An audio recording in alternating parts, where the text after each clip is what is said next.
Hello, everybody. Welcome back. And some of you are probably reading the title and saying, well, about time, because I know for sure we have some flat earthers, some FEers of different kinds. So this is the show for you. And you might be a skeptic, or you might be like, you guys are crazy. And this show is still for you. So stick around, guys. We got, of course, Mark Sargent with us today. How you doing, Mark? I'm doing well, and thank you so much for inviting me today. No, thanks for coming on, man. I've been following you for a little bit, and like I said, I first heard of you a while back, a couple of years ago, back before any of this was a big, huge thing, and it's kind of turned into you could say a phenomenon, of sorts, and Yeah. it's really taken off. And Yeah. so let's get right to it, Mark. Tell me a little bit about you. What's going on? Who is this Mark Sargent? Who am I? I am just a guy who grew up in the Northwest. I was born and raised in Seattle and started my career playing video games for a living all the way back in the mid 90s when when there was not a lot of people playing video games for a living.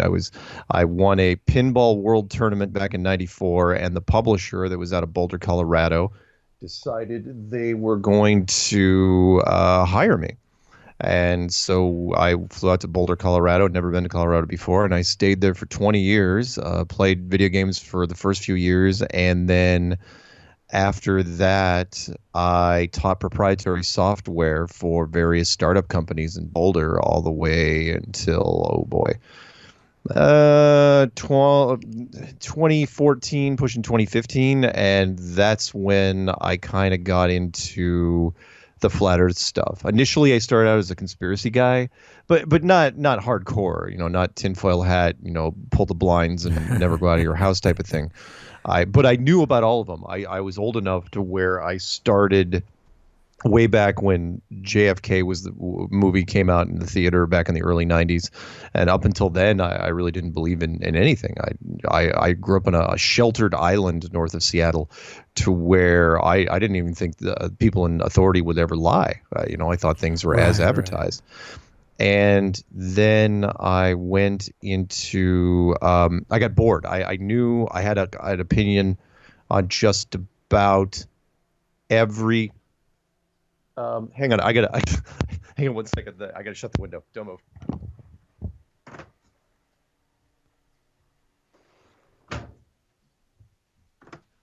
Sorry about that. There's a leaf blower that's going to start cranking up here pretty soon. No worries. Some landscapers. It's like it's going to get ugly. Gotcha. So I was bored with conspiracies. I'd seen it and heard it all and had an opinion on just about every conspiracy you could think of. And everybody knows out there. Everybody has heard about flat Earth. That's what makes it so beautiful. Is that you don't have to. I have yet to run into a person where when you tell them about flat Earth and they say, "What? Never heard of it." No, everybody's heard of it and everybody hates it to start with, and I hated it too. In 2014, it's the DVD you got for Christmas. You're never going to watch. It's the last book on the shelf. You're never ever going to read it, and it was sitting there always bugging me. When I was going through conspiracies, it was just there was not much in 2014 on flat Earth, and I saw this little video by a guy in Germany about how the flight paths were screwed up in the southern hemisphere and they didn't make sense. And it was all in German, but I got the gist of it, where he was saying that it only makes sense if the world was actually flat, where the North Pole's at the center and all the continents are splayed outward, and really all the oceans, we were just this puddle in the middle of a giant vast field. And I thought, that's kind of interesting. I don't like it. I still think flat Earth sucks, but right. All right, I'll go down this road a little bit. Yeah. So then I watched a video by a Canadian guy who says he went to a NASA party down in the East Coast of the United States, and that if you hear some background noise, it's going to end here pretty soon. No worries. I also live next to an airport. Yeah. So, seriously, dude, get the heck out of here. Oh my God. So, the next thing, I started digging. I said, okay, I'm going to spend a weekend on this. I'm just going to shut it down should not be hard to do. It's flat Earth, right? How hard could it be to stomp this thing out? Right. And everybody thinks this.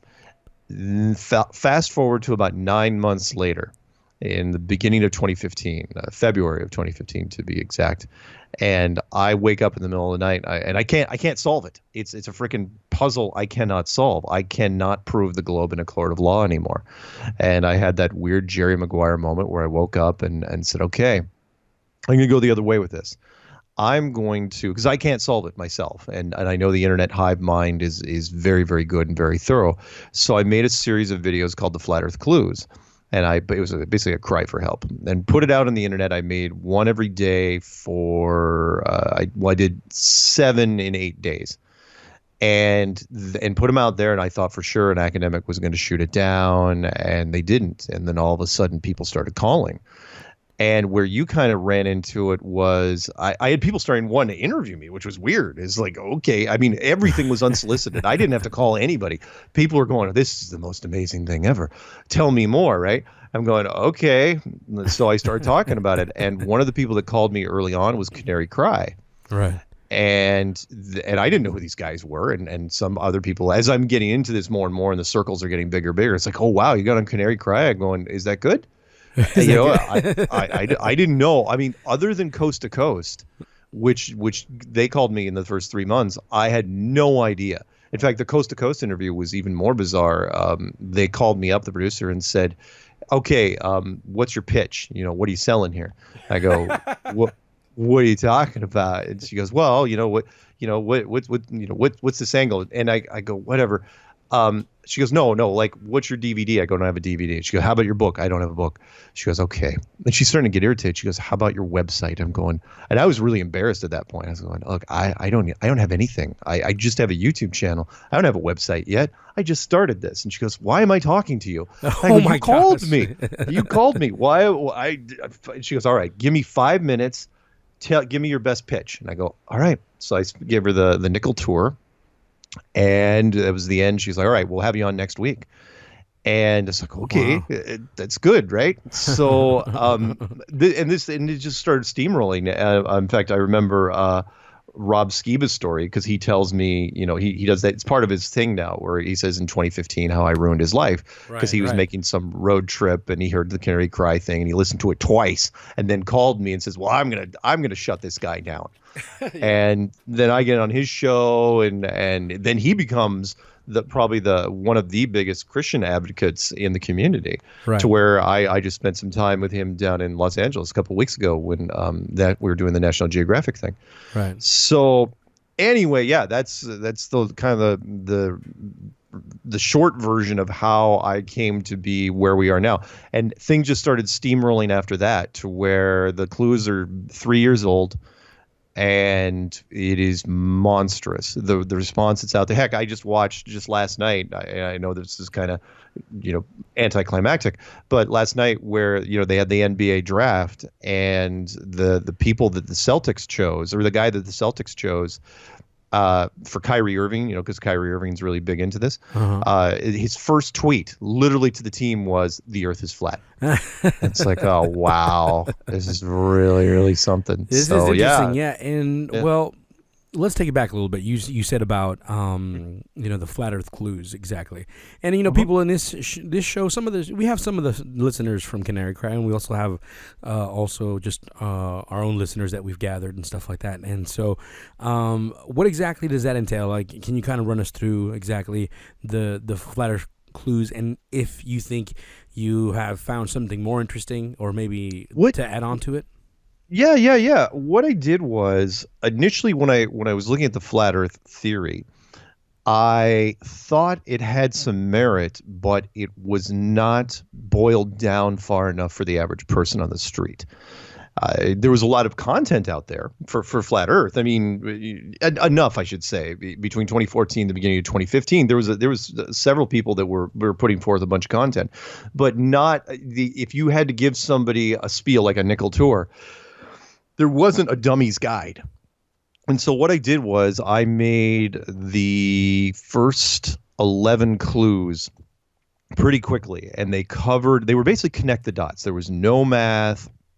Very little science. It was kind of connect. It was kind of like a variation of an old British television show called Connections, where I said, okay, this leads to this leads to this leads to this, and eventually all these things point at flat Earth.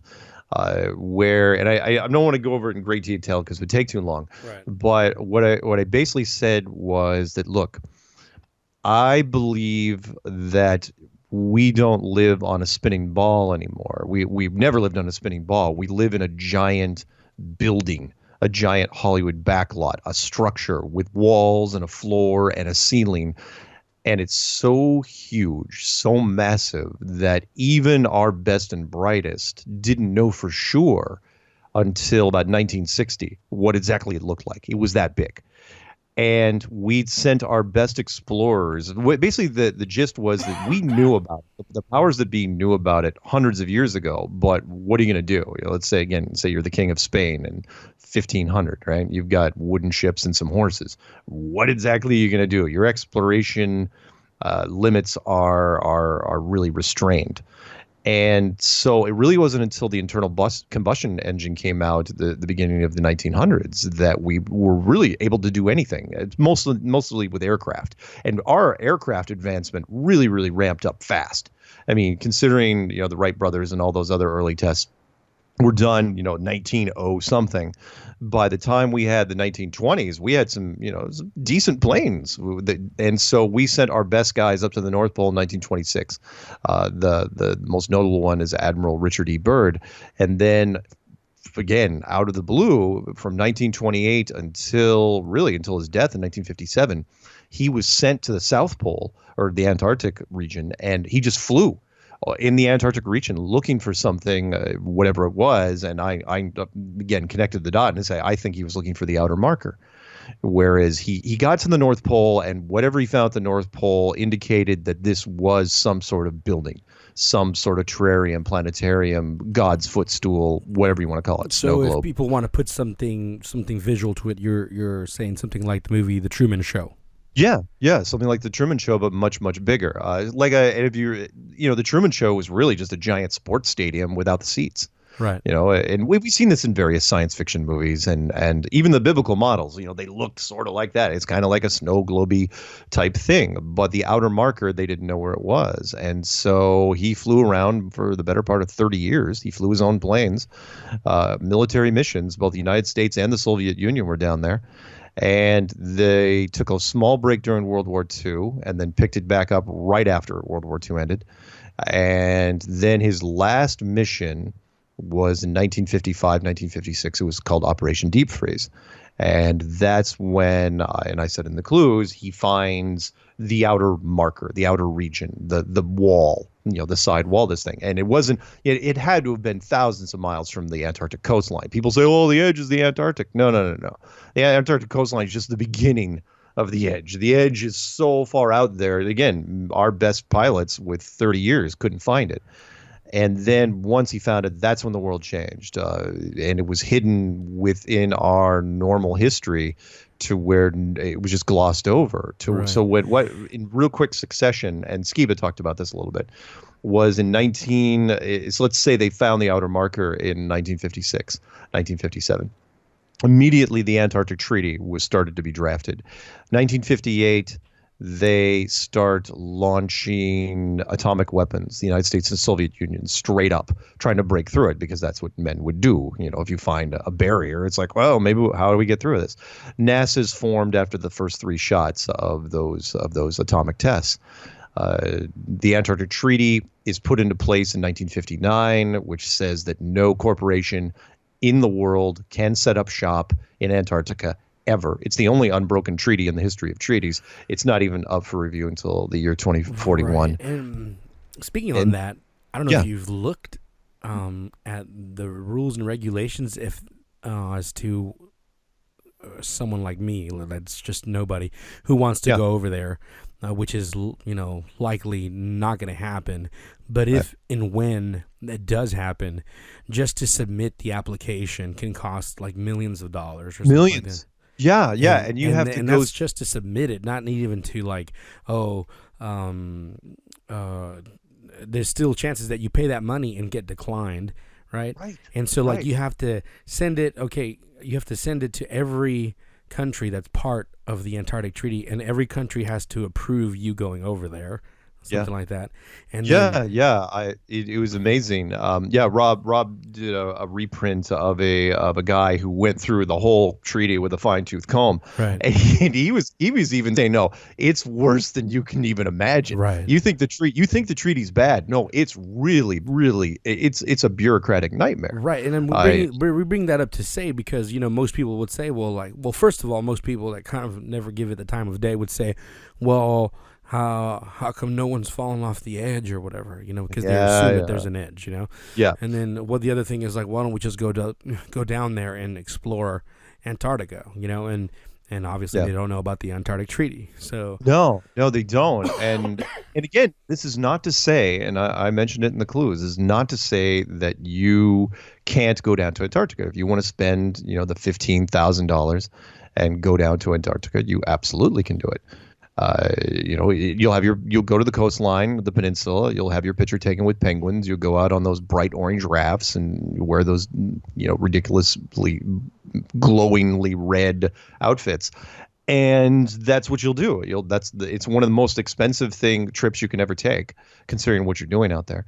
But as a corporation, you cannot do anything. You're saying, okay, what does that mean? What I mean is, think about it from a resource standpoint, where if you're an oil company or oil and gas or minerals, any corporation that wants to go after the resources down there. Look, oil is not a cheap thing, right? If you want to ignore it back when it was $30 a barrel, that's one thing. But when it goes over $100 a barrel, people are going everywhere. People are going to start fracking in your backyard. Mm-hmm. And they aren't allowed to go down there. And not only that, that's where it gets weird. They're not even allowed to talk about it. That's where I think, because lobbying is the key to politics. Everybody's got their lobbying group and everybody greases the palms and they pay a lot of money for things. And yet the biggest corporations in the world are not allowed to even talk about it. They aren't allowed to lobby about it. It's probably under the guise of national security, where every CEO that runs British Petroleum and Exxon and all those companies, they're probably told, it's like, look, I know you want to go down there. You can't. If you try to go down there, we will bog you down with so much red tape. It will not be profitable for you ever. And that's when when all these things happened was when the world changed. When the Antarctic Treaty and the Van Allen radiation belts were announced in the exact same year, I kind of was like, okay, I see what you're doing here. Because one of the things I was kind of trained to do in my career was have empathy. Because I did a lot of customer service, a lot of phone work, some high stress level clients. Right. And I tried to put myself in their shoes. And so when I was looking at this, I said, okay, what would I do if I wanted to not necessarily build the world? That's a whole nother thing. But what would I have to do to try to keep it a secret? If somebody did find out, if somebody did find the edge of the world, how would you keep it a secret? And every move that the governments made after 1956, I couldn't come up with a better option. It's like, oh yeah, that's clever. Yeah, I see what you did there. And sealing off the upper edge, sealing off the outer edge, making it ridiculously expensive to even explore that area, and then militarizing space. That was the other one, which was for the longest time. And you can say, well, no, there's SpaceX and Virgin Galactic and those companies now. I'm going, yeah, but what are they really doing? Plus they're completely infested with NASA engineers. They're hiring from the same pool of talent, that talent is mostly military. So it was just amazing to see. So that's what the clues were. These huge connect the dots thing where I put it out there. I say, look, I think all these things point to a flat Earth. Prove me wrong. And no one did. As a matter of fact, I had subject matter. I've got a long list of subject matter experts that came forward, all branches of the military, engineers, pilots, air traffic controllers, anybody that had to do with anything with transportation. The brass ring, the people that, of course, have not come forward because they'd be technically whistleblowers, would be somebody in NASA, somebody directly tied to aerospace. But of course, they wouldn't. But no academics were willing to step forward from any physical science branch of academia to stand against this. Even now, here we are 3 years later, and I cannot get someone. And in fact, I'll give you, let me share a short story with you real quick. Earlier this year, I thought I had somebody, because I put a challenge out there called my declaration of war. I said, look, put me up against any panel at this point. I don't care who it is. I don't care what sort of degrees you have on the wall. I don't care if I'm outnumbered 10-1. Put me up against them. Right. And a German television team said, okay, we got a guy out of astrophysicist out of Georgetown, and would you? And he said, right on, let's do that. Right. And so they said, okay, well, we're going to do it really compartmentalized. So you come up with 5 scientific-ish questions, and we're going to record you saying them on video, and we will play that video for him, and then he will record his own video, and you guys will be doing that. So it's not going to be live. I said, all right, that's fine. That works for me in that way. It's fair. We don't have to talk over each other. And so I came up with my 5 questions, and they sent the questions to him, and he folded like a card table immediately and said, yeah, I'm not doing this. Wow. That was it. That was the end of it. And I knew it. I picked my 5 best things out of all. In fact, most of them really weren't even tied to the clues, which was amazing. It was part of the community's thing that they came up with later. Mm-hmm. And yeah, here we are now, to where I just got back from Los Angeles, where National Geographic flew me out because there was a skeptics group that wanted to shoot some long distance photography, and they shot it in the worst place they ever could have done. But National Geographic, from a science standpoint, were very, very concerned about this. They know how big it's getting. And what really worried them was the U.gov report that came out just this year, where there was a British census taker group, scientific based, and they called up, I think, 9,000 Americans, and they were asking them, what they thought about the Earth being flat. And what was weird was that the 18 to 24-year-olds, about a third of them, they were on board with it. And that completely skewed the curve that they were looking for. No play on words there, where they were, and science picked up on this, and then science was like, okay, don't know what's happening. Maybe it's a fluke, but whatever's happening, and they started blaming the education system and stuff like that. I'm going, no, it's because younger people are more pliable, and it's like, okay, if enough people say this and the evidence looks pretty good, yeah, hell, why not? And so, yeah, that's where we are. Sorry, that's my ramble. No, you're fine. So let's go back a little bit. Okay, so let's talk about, you said, you presented to this astrophysicist, hey, this is what's up.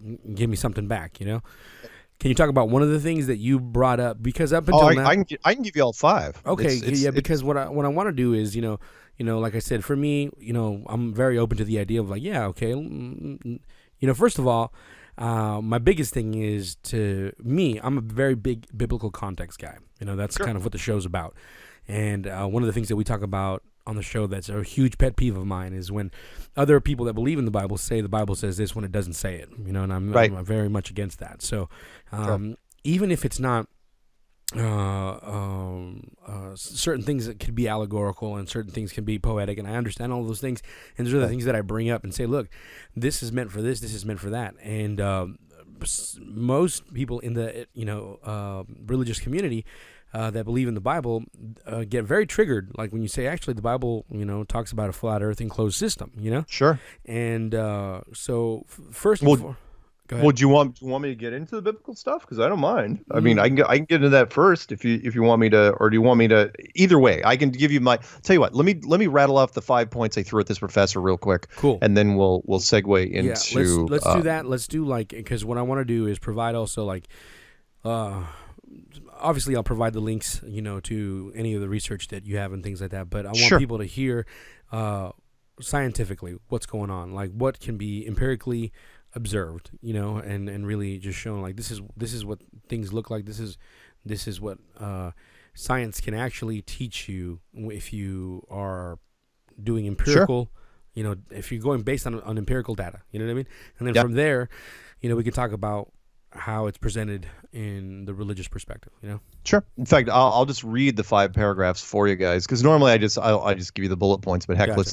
let's do them. So this is what I read to the professor at Georgetown. And then just 5 quick points. First, and not necessarily in order of importance, but because they're all pretty good. One is long distance photography. The mainstream science formula for the curvature of the Earth is 8 inches per mile squared. An easy comparison would be the falling rate of 32 feet per second per second. So 8 inches per mile per mile. 2 miles is 2 times 2 equals 4 times 8 inches, or 32. 3 miles is 3 times 3 equals 9 times 8 inches, or 72 inches, and so on. At 50 miles, the curvature is 50 times 50 times 8, coming in at over 1,600 feet of curvature. And yet, with HD cameras, we can pull boats back into frame that are well beyond visual range. Not only does the new technology clearly show that it's not a mirage, but the same objects can be viewed in infrared and can be targeted ship to ship by beam radar. Can science explain this? That's the first one. Second one is vacuum versus gravity. The force of a vacuum is measured in units of torr, T-O-R-R. Even a low-level vacuum can overcome gravity here on the surface. In building molecule-free chambers for the manufacturing of electronics, a series of massive pumps are needed to create a 99% vacuum environment, otherwise known as a -9 torr. And for the remaining 1%, horsepower isn't enough. It can only be achieved by a chemical leaching process. That being said, how is the -10 torr vacuum force of space not ripping off the atmosphere of this world? Gravity is a strong force as well, but remember that there are gases that already defy it, like helium, hydrogen, and fluorocarbons. Isn't it more logical to suggest that the atmosphere is being contained in an enclosed, pressurized system? It's number 2. That sounds as... I mean, what do you say to that? My Yeah, I know. If you're scientists, I mean, and it's an old question to science. Like, where is the bleeding edge of the atmosphere? Where does our atmosphere end and space begin? Because if you know anything about a vacuum, and I've got several guys on my show that were vacuum experts, they're going, look, the vacuum is no joke. It is the equalization of pressure. If you have a massive, massive, massive negative pressure in space, the atmosphere has no chance. None. I don't care what kind of gravity, unless it's a super gravity. All right, let's go into something. Let's do eclipse shadow. That's number 3. Mainstream science tells us that the moon is over 2,000 miles wide, and yet during the 2017 American eclipse, the moon's shadow was only 70 miles wide, a reduction of over 97%. This is the equivalent of having a 6-foot man walking in front of a wall where his shadow is smaller than an action figure at only 2 inches high. Where do we see this in our everyday lives? We've seen shadows actual size and some much larger. Where can we see small shadows? The flat Earth community says the moon is less than 50 miles wide, much closer, and the same size as the sun. Isn't this explanation also possible? And I could even continue on that one. There was a variation of that, which is if the blackout zone for the moon was only 70 miles wide, then when the Earth passes in front of the sun, blocking out the moon, we should see a blackout zone on the moon. I mean, a total black spot of over 250 miles wide. And yet we just see a blood moon. We never see like a blood moon with a black spot. In fact, it'd probably have a cool name for it because it would look like this black eye in the middle of this red thing. And we never ever see it. Number 4. Which is an interesting one that I didn't even believe in when I first saw it, the moon temperature. Science has yet to address the relatively new discovery that the moon generates a cold light. We all know that in the daytime, it's 90 degrees in the sunlight, 80 degrees in the shade, depending on conditions. However, at night, especially when the moon is high in the sky, we see the opposite. While it might be 50 degrees in the moonlight, it's warmer at 60 degrees in the moonshade, sometimes showing temperature shifts of over 13 degrees Fahrenheit. In addition, under controlled experiment conditions, magnified moonlight is even colder still. Again, the opposite of sunlight. We can generate this with technology today using a cold laser. The question is, why is the moon giving off a cold laser light?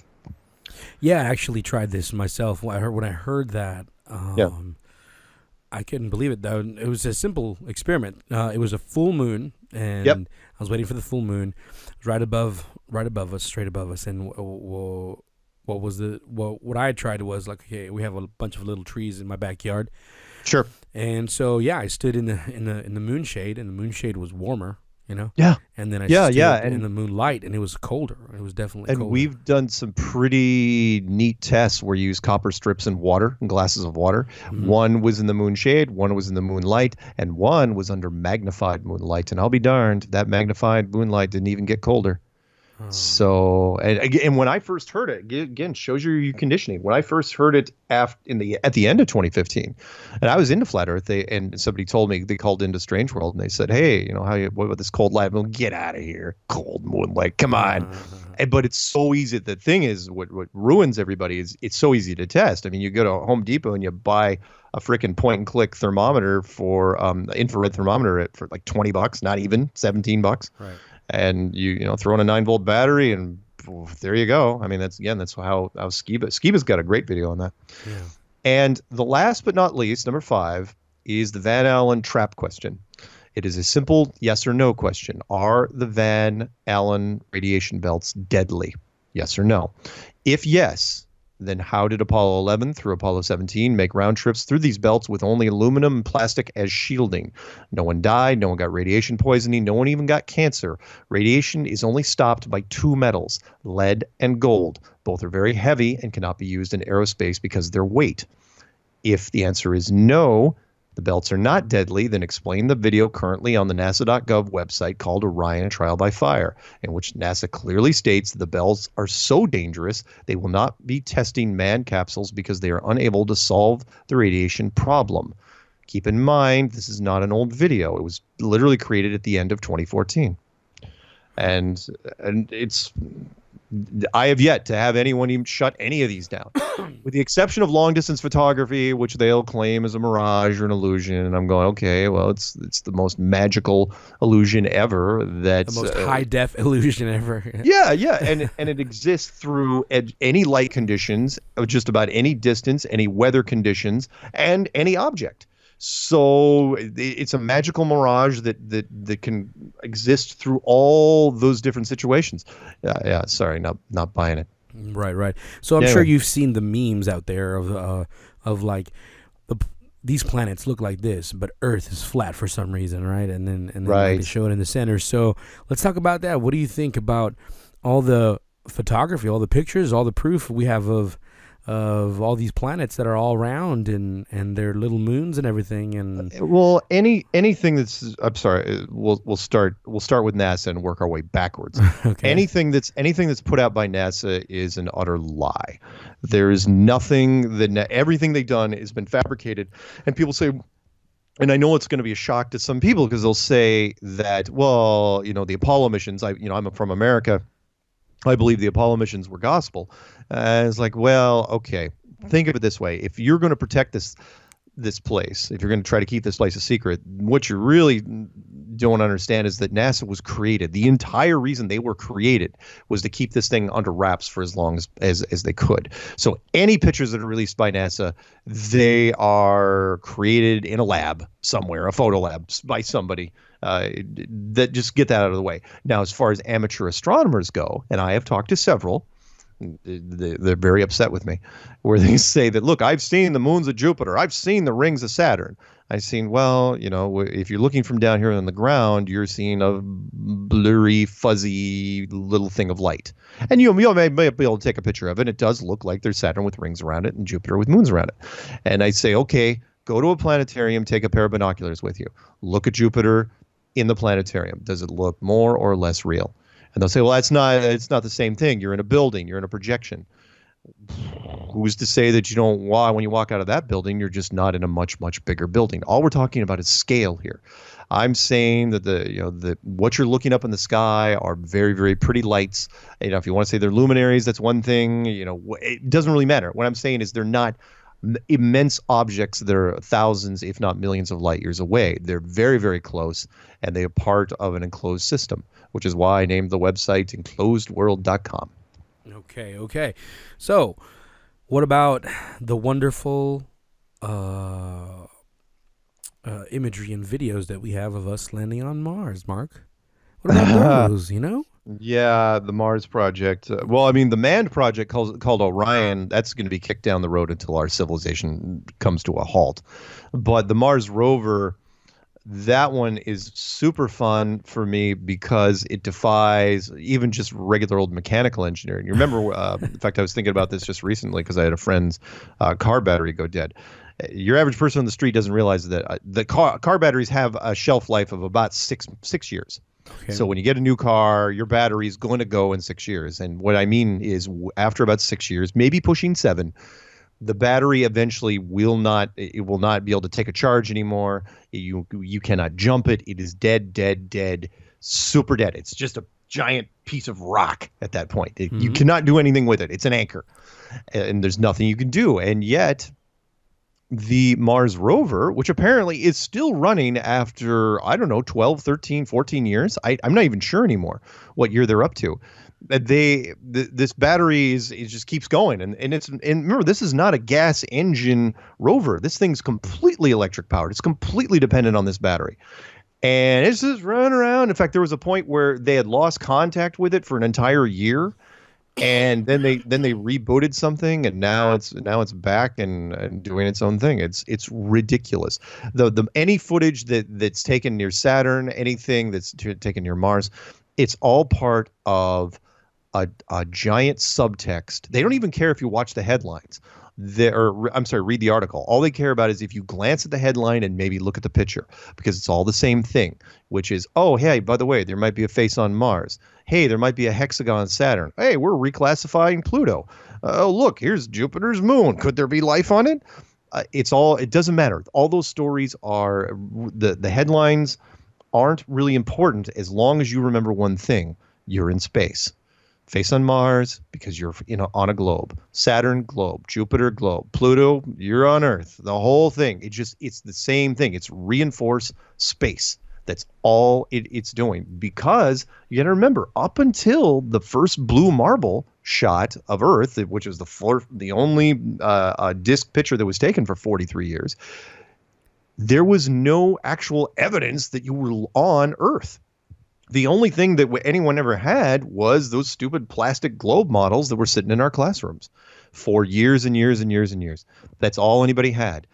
And eventually, sooner or later, somebody had to take the picture of the Earth, because you had to show somebody before the military subcontractors started getting involved. People that actually could build rockets that could go up that high. But you can't just hand the picture of the Earth to people, because what's the first question they're going to ask? How'd you take the picture? So you had to create, based on your military technology, you had to create a space program to at least give the impression that you could get high enough to take the picture. That part was brilliant. And then they made the mistake of trying to milk that picture for 43 years. And wasn't until we started getting involved in 2015 that they released the second picture. 43 years, one picture taken of Earth. Look it up. It's amazing. All right. Well, how about, and again, I'm just asking, trying to be the devil's advocate here, because that was what Omar was here for, but he couldn't. I understand. So what about what's going on with the footage we get from like the ISS? They're same thing. Same thing. In fact, the ISS is even worse production value. I shouldn't say worse. Apollo was bad, but it was good for the 60s. They missed a lot of big things, and they glossed over some things that the general public didn't catch. Like, for example, let's back up to Apollo real quick. Several things that weren't there. One was the stars in the background. We say, oh, that's exposure technology, and how the camera's set. And it's like, okay, fine. Everybody though in the conspiracy world knows you can't show the stars, because remember, the stars move, and you have date timestamps for when the astronauts were supposedly doing things. If the belt of Orion is in the wrong place at the wrong time, you're going to catch it. So their answer was, you know what? Let's just make the whole thing black. The whole sky. 2 would be the shadows, intersecting shadows on the moon. That never happened. The blast crater, that didn't happen. I'm sorry, no, intersecting shadows that were there. Everything should be parallel, but they were like there was multiple light sources. The blast crater that didn't show up, even though there was like 10,000 pounds of thrust on this ashy area. There wasn't a speck of dust on anything. No feats of strength. The vertical leap. Remember, it's a 180-pound man that supposedly weighs 30 pounds. It should have been like that Disney movie where he goes to Mars and he's jumping, huge distances. I mean, white man can jump on the moon, and they didn't. I mean, yeah, they jumped a little bit. Come on, if you weighed 30 pounds, you could do amazing things. You could lift that freaking rover with one hand if you wanted to. Right. But going back to the ISS, there's so many things wrong with the production value of the ISS. First off would be the technical component where, because you're in a vacuum, and yet we're talking basically of an airline casing, aluminum and plastic. The power of a vacuum would rip that thing to shreds. There's a reason why submarines are reinforced to such a degree because of crush depth. A submarine gets down so far, and then it can only go so deep because eventually the pressure gets to it, and that's working from the outside in. Think of the reverse version of that, where the power of the vacuum pressure difference would shred that thing, would just blow that thing apart. I had an industrial valve and seal guy that came on and said, "Look, why aren't they shutting the doors? Between compartments." You realize that even if this thing was real, a micrometeor the size of a nickel punches through that hole, everybody's dead instantly. It's not like the movies where it's like, there's an air leak, somebody get the duct tape, and start running around. You don't have time. You literally would exit. It would suck all the air out of that thing and your lungs instantly. It would, in a fraction of a second, it'd be over. And yet there's no doors. Everyone's gliding around in their khakis and their polo shirts and socks. Why khakis and their they are. That's what they're doing. They're smiling. And that's where I was going to bring it up is I've seen a lot of videos from the ISS where they're like, "Hey, check it out, guys," and they send them to schools and say, "Look, we're in space, kids," and there's been a lot of, and if you know a little bit about how CGI works and things like that, and there's been a lot of malfunctions where you could either see the green or the blue screen depending on which one they were using in the background, and as they move, it'll lose the image for a minute, and sometimes you could even see their harnesses on their belts. There's a great video by a guy named Mike Helmick who loved, again, it only takes one guy to start breaking down the footage, and he showed a thing where they were obviously watching CGI monitors. And a guy was flipping a hat, just a baseball hat, and the guy next to him was supposed to grab the hat, switch it to his other hand, and put it off on the side, on the wall. And he did exactly that. The thing was, he missed the hat. The hat was still there, floating in space, and for some reason there was a glitch, and which is why you never ever do it live. Right. You never do these, even today. It's the same thing going back in show business forever. You don't do these productions live. And I know sometimes they have to because they're talking to news people or they're talking to school kids. But, it was horrible. It was the most glaring thing I've ever seen. That, and of course, you want to have simple fun, look up something called ISS hairspray. Which is in order to maximize the appearance of 0G, you got to do some fun stuff with the women's hair. But at the same time, it's like, I wouldn't have gone that way. I would have had to pull their hair back, put a hat on them, a nice NASA hat or whatever hat you have lying around. Or I don't know, cut everyone's hair super, super short so the filters don't get clogged up, because in 0G, hair would be like it would be in a swimming pool. People would be walking through hair particles all the time. It'd be awful. Right. But no, instead they permed the hair straight up, and it looked ridiculous. And you could bounce a quarter off their hair. Yeah, it was embarrassing. It was stuff that even your B and C list directors in Hollywood would never get caught doing. I don't know why they were doing it, but all those things were just amazing to watch. And at the same time, we realized as we were tearing them apart that it was a production. Remember, in the news, let's go back to like movie bloopers and movie mistakes. The reasons why we have things like moviemistakes.com and moviebloopers.com is because movies are shot out of sequence to save money. All your desert stuff here, all the lake stuff here, right? And things screw up. And when you go back for reshoots and touch-ups, oh my God, they never get stuff right. But it shouldn't ever happen in the news, because the news is always real time and historical events are always real time. There shouldn't be mistakes. So once the first mistakes started showing up, because now it's a social media age and we can analyze, everything down to a fraction of a second in high def. Now we can find everything. and NASA had a lot of back footage that we could look through. And when we did, we found a whole bunch of loose ends that should not be there. Well, okay. Let's get into, before we get into the biblical stuff, because we got to get into that as well. But I'll just ask you, as my friend, one of my friends would ask you, but why though? You know. Oh no, that's a fair question. You know, one out of every 10 people that email me or call me will ask me that. In fact, when I do the conference stuff, because I'm going to be doing Q&A at both the conference in Edmonton and Denver this year, that question does come up. Why? Yeah, I mean, because it seems like, okay, most people, probably the biggest thing, once you present all these facts to them, because I mean, again, I'm willing to have these conversations with people, and whether you believe me or believe it or not, okay, that's fine. It doesn't affect me where I'm like trying to force you to believe me, you know? But but the thing is, one of the things that constantly comes up, even after presenting, like, okay, look, this is how this works. This is how this science experiment worked. This is how this went. This is the crappy CGI that NASA puts out. This is the Antarctic Treaty stuff. I mean, I can go on and tell them all these different things. Right. But they'll say like, okay, so I have what? I have a no. They'll say like, I have a family member who works for NASA, you know, or stuff like that, and they're like, and you know, she's not hiding anything. You know, like, is everybody at NASA? Is everybody at, you know, in the government? No, and they just are all covering it up. Every single person that works for NASA, even the janitor. No. Like, even the janitor is like, okay, don't tell anybody, okay? No. This is the exact opposite of the Manhattan Project. You know, the Manhattan Project was where the United States was trying to build the first atomic bomb, and we had places in different facilities in different parts of the country. One was up here in the Northwest, and there were hundreds of thousands of people that were working on this, mostly refining things, and they kept it a secret. This is not that. This is so big. This is so big that really less is more, and need to know it could not have a finer example in this, because it's so big it weighs on people's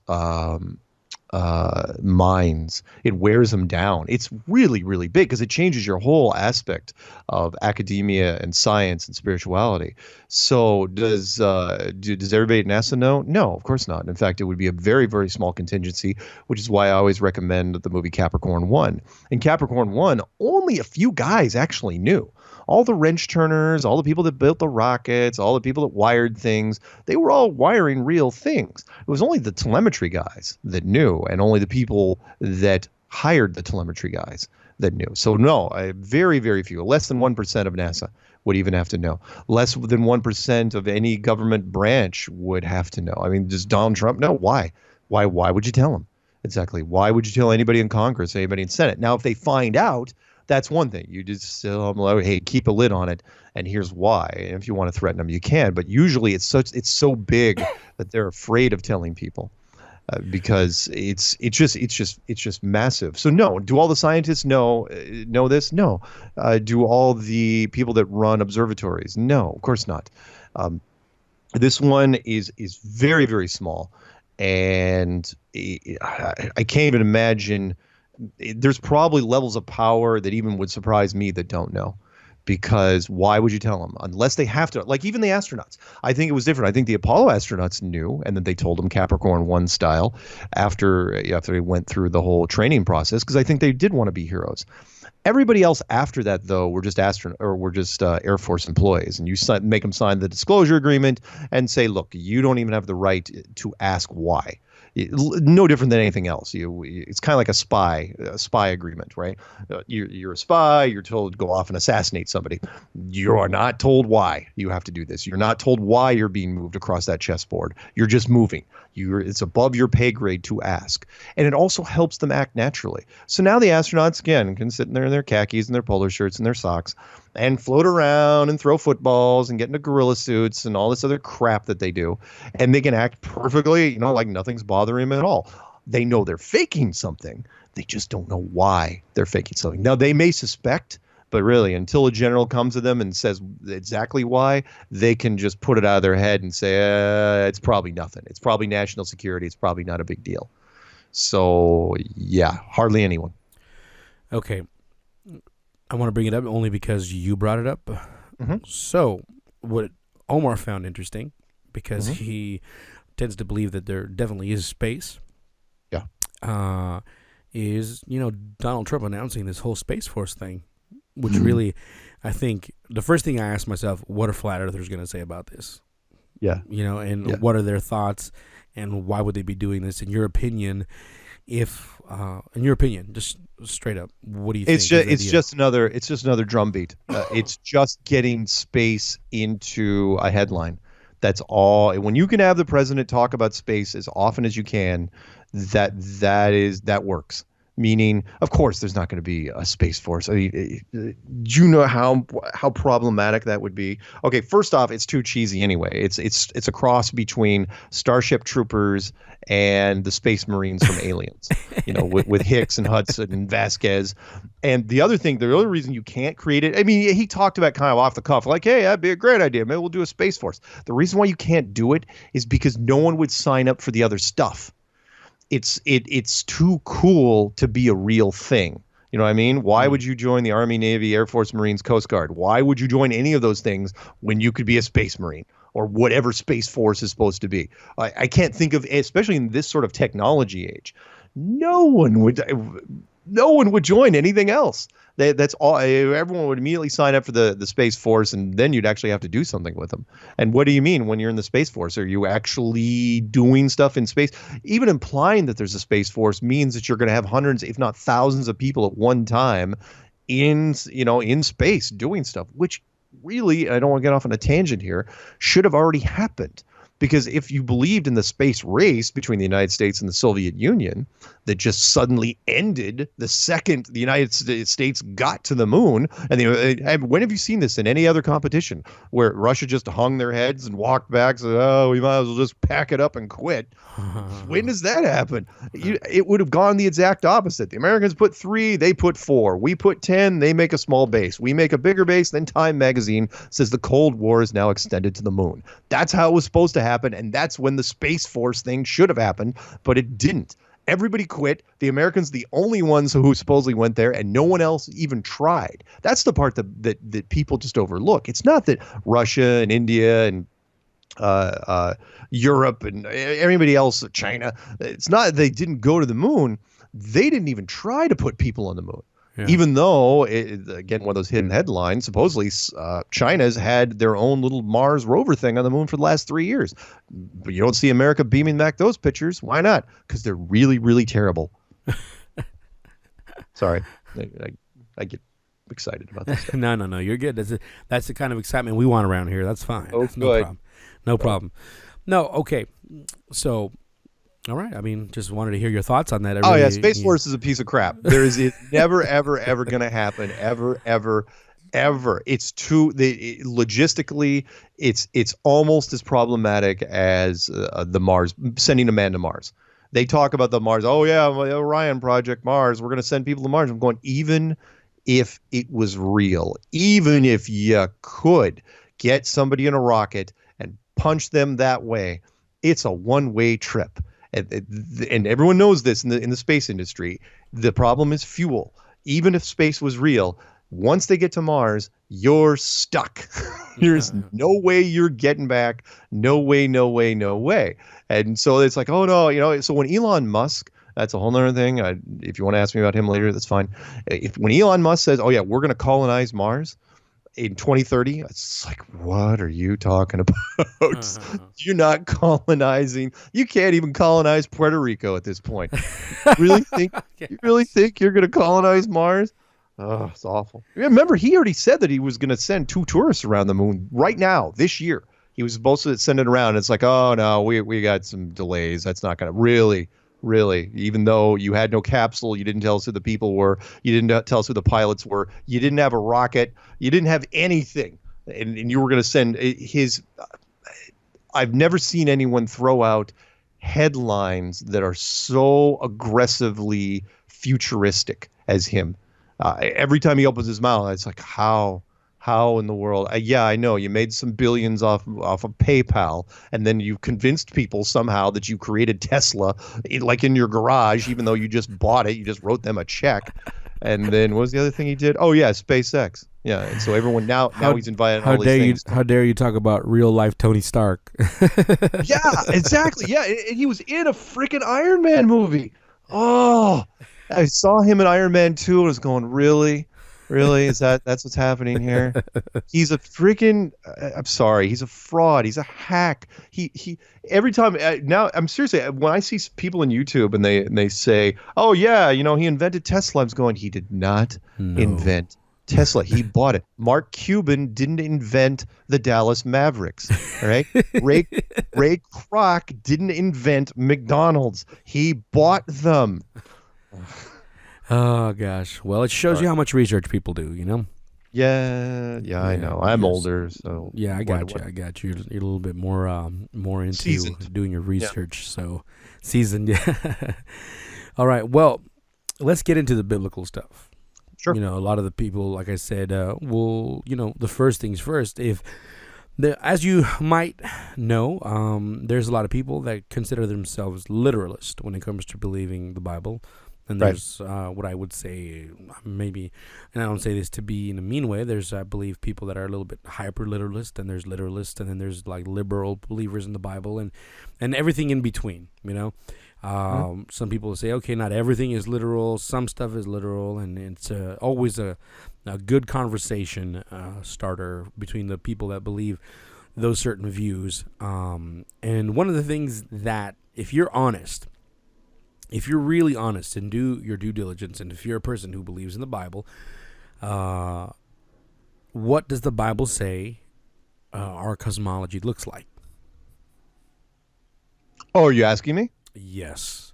I believe I'll go with the Hebrew one, where you have the firmament, which is the dome up above, the waters above that, however you want to define waters, the waters below, and then a underground, where's the word, realm, where all sorts of horrible things happen, and we live kind of in the middle of all that. And that the sun and the moon are part of the firmament, depending on your translation. And that I know they say the stars are actually part of the firmament. The sun and the moon may be independent, which is what I kind of believe in. So I do follow. I mean, I've compared many different cosmology, from different cultures, and the biblical one is good as any. I like it a lot. In fact, Rob Skiba's version, where he called it God's footstool, where the water was actually the last defense mechanism, which I thought was brilliant. Which is if the civilization was actually able to penetrate it, they just sink themselves straight out of Noah. And I even went so far in the clues, even though I did not quote chapter and verse, to cover my two favorites were, but I only covered one, was the Tower of Babel, which was the Tower of Babel. They create the structure because they're going to bridge the land and heaven, and God stopped them and changed everybody's language and scattered them around, which was very clever. But more interesting was, if the Earth is this spinning globe and it's flying around the sun, and that thing and the whole solar system is moving sideways through the galaxy at amazing speed, what exactly is the tower going to? Because if it's an infinite space, if you're just going to space, the tower is only going to go up so far, and there's just this needle on the side of a basketball that's just spinning around. And I thought that was very, very interesting. So I covered that in the clues. But my other one, which was I thought was even cooler, was I believe the story of Joshua, where he asked God to hold the sun and the moon in the sky for an extra day so he could slay more enemies. And if you're looking at that from a practical physics standpoint, how easy is it, if you're God, to just stop the sun and the moon in the sky? If it's this flat, if this is domed structure, it's just part of the display system. It's like, oh yeah, I can hit pause on that, click, and it's paused. Whereas if it was actually a physical heliocentric model, the sheer forces of the physics that would be interrupted, stopping the Earth on its axis and then stopping the Earth from rotating around the sun. I mean, it's way more difficult to do that. And you say, well, God's infinite. I'm going, yeah, but God is also efficient. So I go with the previous. I think it was easier to stop because it was it's all just one encased system, and he was basically just stopping or pausing a light show. Yeah, I never really thought of that, accusing God of being inefficient. So he probably would choose the most efficient way because, Sure, you know, sure. I get that argument from Christians quite often, where they say, "Well, God's infinite; He can build a solar system." I go, "Yeah, but why?" You know, if 99.99% of the people down here believe in the illusion, you go with the illusion because they already believe it's something else anyway. So why not go? Why spend all that energy and power and all that detail? Plus, in the Carl Sagan line, it's like, hey, there's an awful lot of empty nothingness out there. Why would you waste space? You know, why would you make this vast universe where there's nothing in most of it? Why not make just a very intimate world that acts like it's something else? And in fact, when I say it acts like something else, let's be literal here. God put the sun and the moon in the sky, but it was NASA that told us how big they were and how far they were away. Mm-hmm. So, I mean, NASA was the one that really created space. Right, and so here's the thing. Like when I read the Bible, and if I would suggest people that believe in the Bible, and really pay attention to the wording, especially when you look things up in the original language, which is something that I really suggest people to do.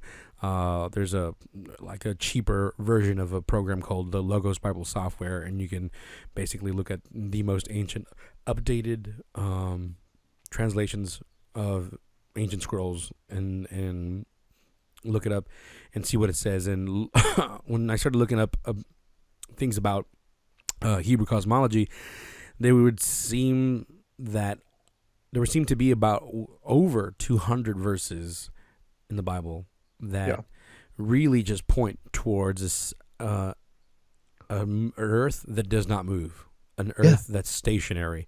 We have it all over Job. We have it in another incident where another prophet wanted proof of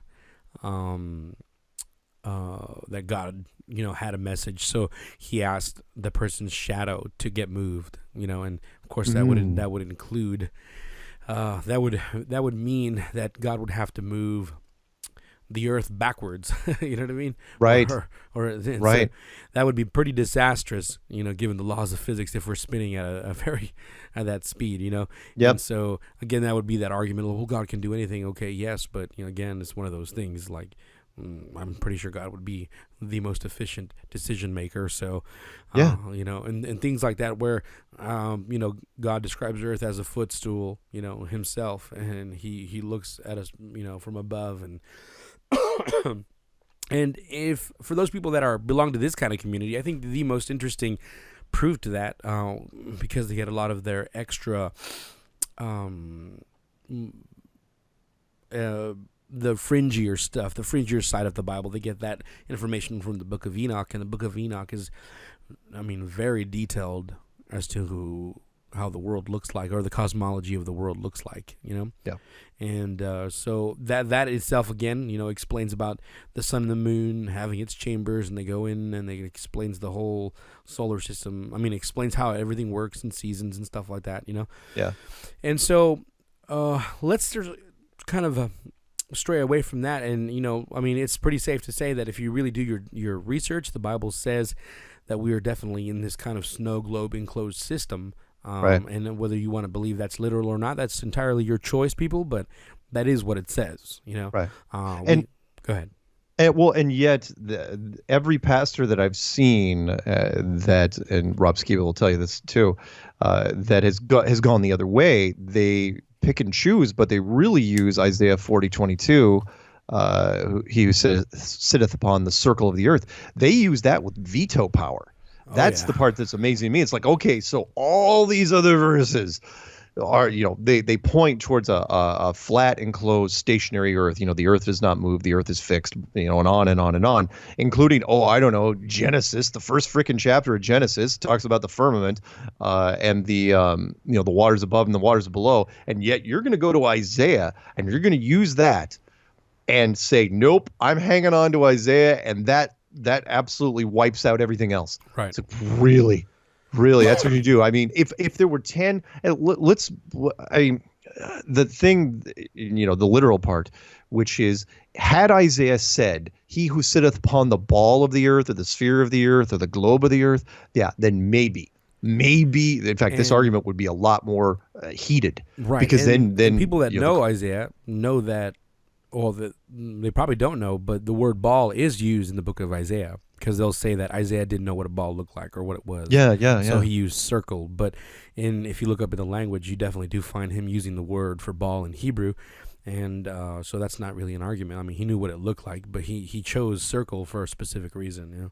What about oh geez, there's so many little things. You'll have to forgive me because I don't know chapter and verse probably as much as you.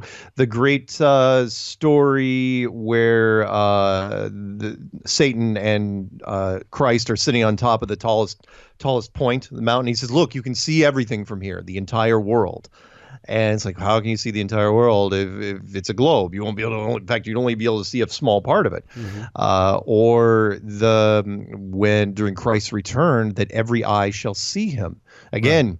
Right. And I had a guy call into a show once when I was debating that, and he says, "Well, no, with smartphones, every eye will see him." I'm going, okay, okay, okay. One, not everybody. Granted, we have 6 billion smartphones out there, but there's lots of people out there that still don't have smartphones or televisions or anything else. There's lots of people that don't. So you can't just lean on technology for a biblical thing for something like this. It works on a flat world. It does not work on a globe. And there's so many, again, Rob's website, testingtheglobe.com, which I'm so happy that he did. And I pointed, countless people there. He goes into every one. And again, the Isaiah 40:22, it's like, you cannot, and I know it's, in fact, they're not hanging on to it because they believe it. They're hanging on to it because it's the only thing left to keep them from saying on the pulpit that the earth is flat. Because they're afraid, no different than the people that have interviewed me over the years. For the most part, everybody's afraid to make Christianity look bad. Exactly. That's it. It's like, we've come so far. It's like, really, have you? Because science has been beating you over the head for some time now, and this is your chance to get back into it. But you're going to have to be bold if you're going to do it. You cannot, if you want to rest on your laurels, hey, it's fine. That's great. But this is old school. This is going back to, which is why I mentioned in the clues. I said, it was a message to all religions. I said, look, your first impulse when this thing finally hits the tipping point is to lash out, and you'll want vengeance against science because they have not been kind, especially over the last 100 years. And it's like, look, don't do it. Don't make the same mistakes we did before. You're not going to go into the universities and burn everything to the ground. No pitchforks and torches and that sort of thing. But yeah, it's still mind blowing, and I just hope people. So I really respect people like, for example, Michael Heiser. He's probably pretty renowned in this kind of circles of fringe Christian community, as we've been labeled, and the reason why is because, he's a scholar when it comes to, the Bible and things like that. And he's at least honest. He's like, look, I don't believe it. I don't believe what the Bible says about this, but the Bible irrefutably says what it says. And then, yes, we live according to the Bible, and then the people believed that we were in this enclosed system. And, I mean, if people can at least get there, I mean, that's a foot in the right direction, I think, just to be honest. It says what it says. I mean, especially, for Christians, I would say, look, just let the Bible say what it says, and don't let it affect your faith, because the Bible's message isn't about the earth being flat or a globe. If you're concerned about that, then you're really got to reevaluate your faith there, but but that's a different subject. But anyways, okay, so you mentioned in the beginning of the show that people maybe back in the day knew about it, you said a Spanish conquistador. People, you know what I mean? King of Spain might have known, sure. In your research from what you've seen, because I've definitely seen the video of Admiral Byrd, of his interview he had on television. Right. Is that a credible source? Is that a credible video in your opinion? Oh, I think it's absolutely credible. We were lucky to get it. In fact, I stumbled upon it because I was a Hollow Earth guy, And I kind of just, in fact, nobody even owned the rights to it back in 2015. Somebody's bought the rights since then. Okay. But it was him going on. It was released from a CBS affiliate, and it was him going on a television show. He was between missions. They were setting up for Operation Deep Freeze, and his advance team was already down there. And because he was the United States greatest explorer, he'd go off around tour. People want to talk to him. And remember, this is back when there was only 3 networks. Right. And so your television and radio time was pretty limited. But he would go around and meet people, and he was quite the celebrity. So he goes on this show called The Longines Chronoscope, which is spelled Longines, but it's pronounced Longines. And I think it was a watch company. And it was like a 60 minutes type thing. And he goes on there, and he's, again, one of the reasons it resonated with me is because I think even the powers that be gave up looking. They were looking for the outer marker. It's like, how far out can we have to actually freaking fly? And they're flying. I mean, you go out a couple thousand miles. And it's like, okay, maybe the maps are wrong, or maybe the maps are missing. There's something else out there, but we can't find it. Screw it. We'll just make money. And that's what he was basically on television saying. Look, there's a whole bunch of countries down there. Everyone's kind of squabbling over rights. There's a mountain range made out of coal that could supply the entire world. There's oil. There's that's uranium. what I remember most out of the video. That there were, he said that the amount of natural resources would just be so beneficial to the entire world. Oh yeah, and remember, this was back when things were cheap, back in the 50s. Really cheap. I mean, gas was 30 cents a gallon. Mm-hmm. It was, and he's still saying that. Oh yeah, this place. Plus, the best part was you didn't have to step on anything. There's no plant life. There's no animal life. It's just ice and snow. Okay, let's just do this. And that's what he was basically giving a call out to all the corporations. In fact, he was even worried. He's like, maybe it'll turn into something serious. He was actually worried that the Soviet Union and the United States were going to start squaring off over the resources, which was kind of silly because the Cold War had barely even started at this point. And remember, because we were allies in World War II, and they were still rebuilding from World War II. Mm-hmm. And that's when everything changed. That was my big turning point, which was I love looking at systems, and I like looking and analyzing how things work. And this world is based on money and greed and power. Those are the big underlying factors here. We all know it. We go over war. We war over resources, and we fight over resources, and we do. Just about everything we do is because we want something that somebody else has. I mean, look at every war that's ever been fought in this country. This country was not carved out of peace and goodwill. Right. We went to war with Spain and Mexico and Britain, and who else do we have to go? Those are the 3 big ones, just to get, every time I go down to, New Mexico, hang on one second. Sure. Hang on.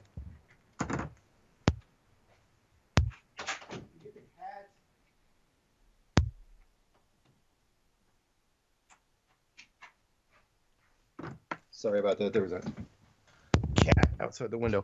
Mm-hmm. It was not going to shut up. So everything's based off of greed and power, and yet when it came down to it, everyone abandoned that. Everybody abandoned that whole greed. I mean, it's like money all of a sudden, for whatever reason, billions and billions of dollars became irrelevant. And I knew why. As soon as I saw it, it's like, so Admiral Byrd goes on that television show, and he's talking about how everybody is, might be fighting over the resources. And then right after Operation Deep Freeze happens, they ran off that ice like they were on fire. And they said, not only did they run off of it, they put a big padlock. It's like, what'd you see? Like frost giants? What was out there? That scared you guys and said, yeah, nobody's ever going back there ever again. And that's what they did. And they locked it down for all time. That goes against everything that we are as a civilization, especially in the United States. It's like, really, there's something out there bigger than money? And what could that possibly be? Oh, okay. Well, the end of the world, that's possibly it. I mean, literally the end of the world. And that to me just screamed suspicious. And then, I just used that as one of the connect the dots. Right. Well, let's go back a little bit more in time. like I was saying, did you find any in your research people that were like from that time where we were just sailing around with boats that had interesting maps or anything like that? Because I've seen that kind of circulate the interwebs a bit, where you see like, oh, ancient map found, and it's like a flat Earth map, and stuff like yeah, that. there's a few. There was a Chinese or a Japanese map where there were which showed the AE perspective, the azimuthal equidistant perspective, and then two giant rings around it, and then continents all the size of like Africa, like 30 something continents around the outside of it, which was like from 1,000 years ago. And I thought that was really, really fascinating. As far as our explorers, no, because all the maps were so skewed. Because remember, it was tough for them to get their bearings. They really didn't until we had aircraft. Our maps were not great. In fact, it's funny you mentioned that, because like the map that we all know and love from school, where Greenland is massive for some reason, is the Mercator map. That map's 500 years old. And even mainstream science knows that the continents are absolutely the wrong size. But that map was meant to make shipping easier, sailing. And it's like, okay, it's in the more accurate projection is the Gall-Peters map.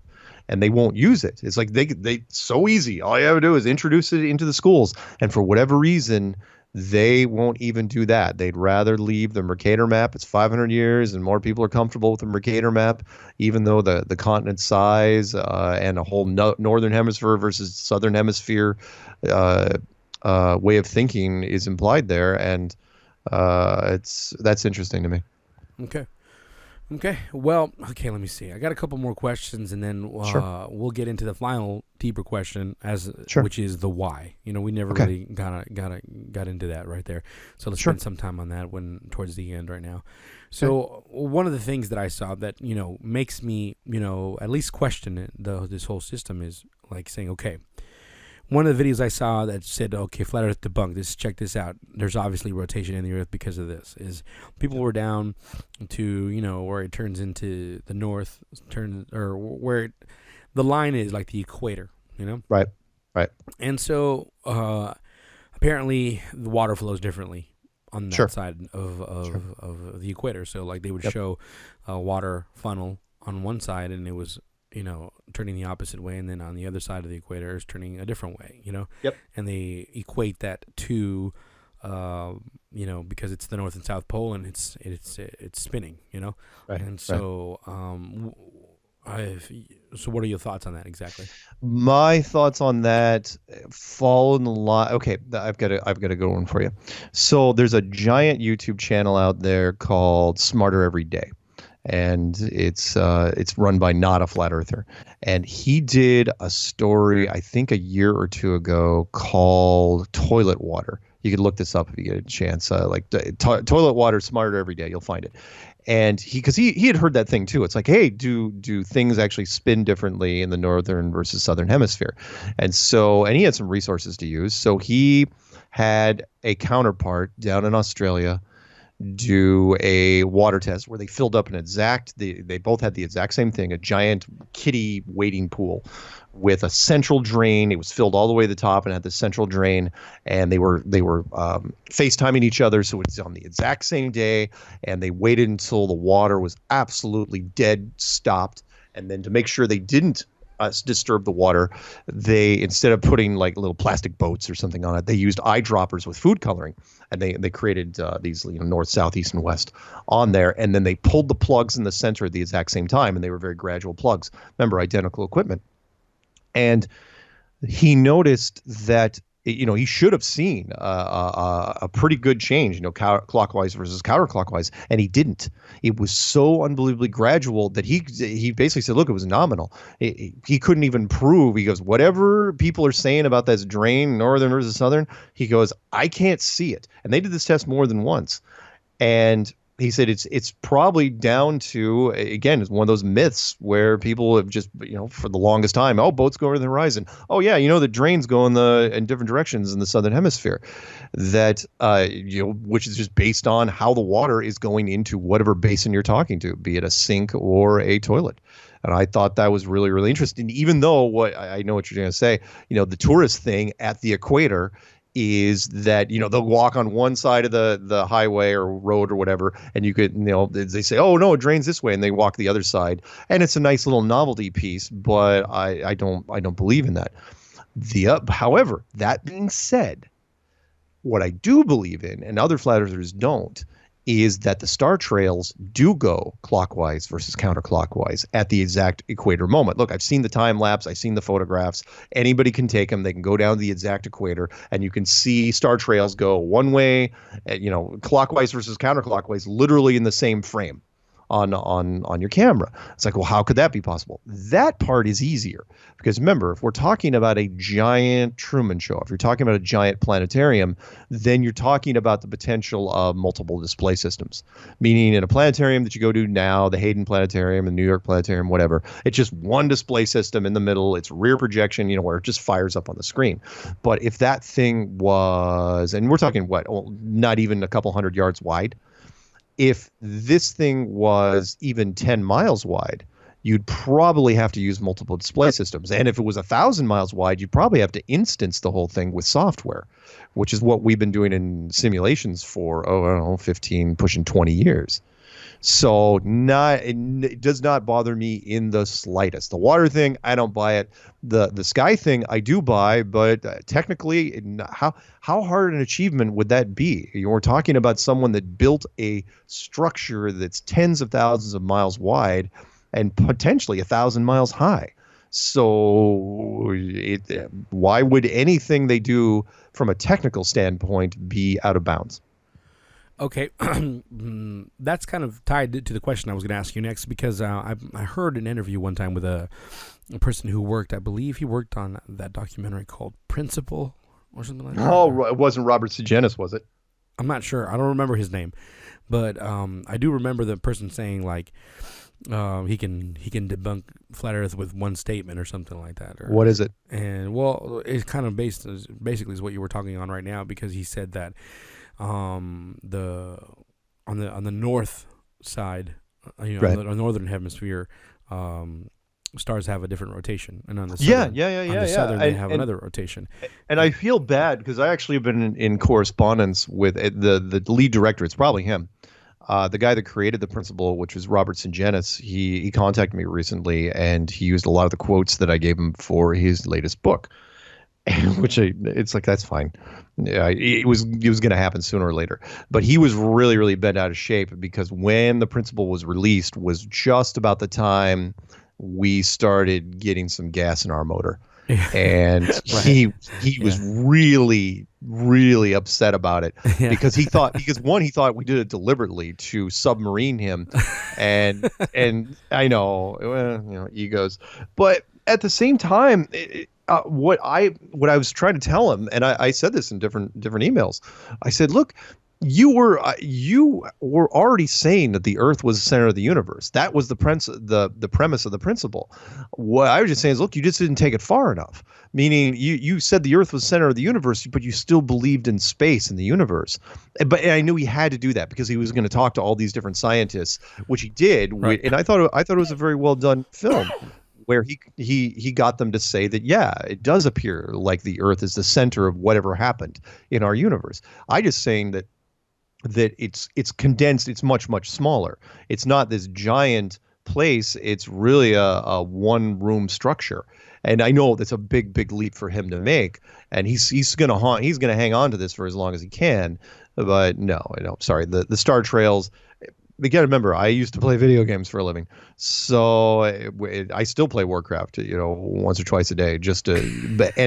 And when you look at the sky, you understand. If you know enough developers, if you know the tech side of things, you know what can be done. The sky is easy, and for another little thing, 90-something% of the video games that are made out there, I don't care if it's a small thing, just some stupid game, or like anything from Minecraft to Warcraft, it's all based on a flat enclosed system. In fact, it's a giant box.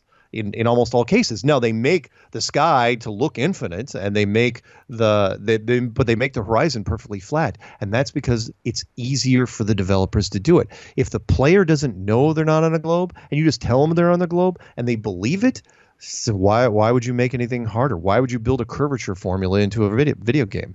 You don't have to. And the same thing, expand that out to where we are now. I'm not telling you what God thinks, but I'm just saying if the people that are here, we don't notice that there's no curve, brilliant. That's all you need to do. And then somehow it's introduced that, oh yeah, by the way, we're living on this globe that's flying through space, so don't ever look for the edge. That's even better. And that way, again, what I talked about in the clue is where people, the biggest challenge was to get people to not look for the fence, to not look for the edge. And the easiest answer was to say, there is no edge. There's no edge at all because it's a ball. You're just going to go round and round and round. And you're never, ever going to find it, even though the edge was there the entire time. It's very, very clever. And I've heard you speak on many different kinds of interviews and different things like that. Yeah. So let's go back to that question. Like I said earlier, first of all, why do you think? Why hide it? Why hide it? Yeah. Why? And second, you obviously believe in a designer. I wouldn't say God. I never really heard you, talk about any specific connection to any religion per se. But you believe in a designer and a creator, and he created this place, or however you want to label him. And I guess the other question is, in your opinion, if we do finally find out, like, why, in your opinion, are we here? Like, what's the point? What's going on? Okay. The first one, because the first one's the smaller of those two questions. And I'm glad you asked the second one because I don't get a chance to answer that one much. The first one is pretty obvious, which is they are... if you're the government, if you're the powers that be, if you're trying to keep this thing a secret, the reason you would do this is because you don't take chances with a very twitchy population. Meaning, we all saw what happened with the headlines when the Roswell thing came out in the papers, and that was just a UFO, that supposedly crashed in New Mexico. And the base commander said, "Yeah, I got a UFO. We got this thing," and the papers went freaking nuts. And remember, television wasn't even really a thing back then. It was just newspapers and radio mostly. Mm-hmm. And the people got really, really pumped up about this. It was like the thing to talk about. What might happen if all of a sudden you went to the population and you said, "Hey, we've been telling you about the globe for 500 years. That's not." Think of it. There's three things that would happen. That wouldn't go over well. Potentially not. Potentially. So the obvious things, like, for example, every university in every country, the astrophysics and astronomy departments, they would shut down overnight. Their doors would not reopen in the morning. And every physical science outside of that, geology, hydrology, biology, archaeology, take your pick, all those would have to rebuild from the ground up. Literally, the textbooks would have to be rewritten. That's just academia. It would be a nightmare for academia. Second would be economic, world markets. What are the implications if the world is an enclosed system? What do people do? Do you still go to war? Or if you're all in the same boat, what does that what does that mean to the defense industries? What about people that want to move closer to what they think is God? Do entire congregations head out and start opening up Antarctic chapters? What happens? I mean, there are so many different industries that would be touched by this that you would have to shut down world markets, literally suspend trading for months until you could figure out exactly what everything means. I mean, even if a small war breaks out, it affects the stock market. Something like this comes out, it would be pandemonium. People wouldn't know what to do. Where do you invest your money? What's safe? What markets will emerge and what markets will die in a very, very short amount of time? Everything's pretty, even though it's chaotic and awful, it's still pretty stable, relatively stable right now. And the third, and probably the most important, is spirituality, which is the churches, all the big five religions that are out there. And yes, I was raised a born again Christian, but my role in this is not. Unfortunately, I can't wave the Christian flag in this. That's not what I am supposed to do. Apparently, I'm supposed to put it out there to everyone. And because really, how can I judge? I can't just say, look, I was raised born again Christian, but Buddhism, Hinduism, Judaism, and Islam. Yeah, you guys. Yeah, I'm not gonna. You're not allowed to know this. Come on, I can't do that. Right. So, but think of those five religions that make up most of the population, 80% of the population. In some capacity, they all now have some sort of tangible proof of intelligent design, and all of them would want to know more about this. And all of them would also look at science and say, so all that hoopla you've been giving us for the last 500 years, you've been beating us over the head with your textbooks.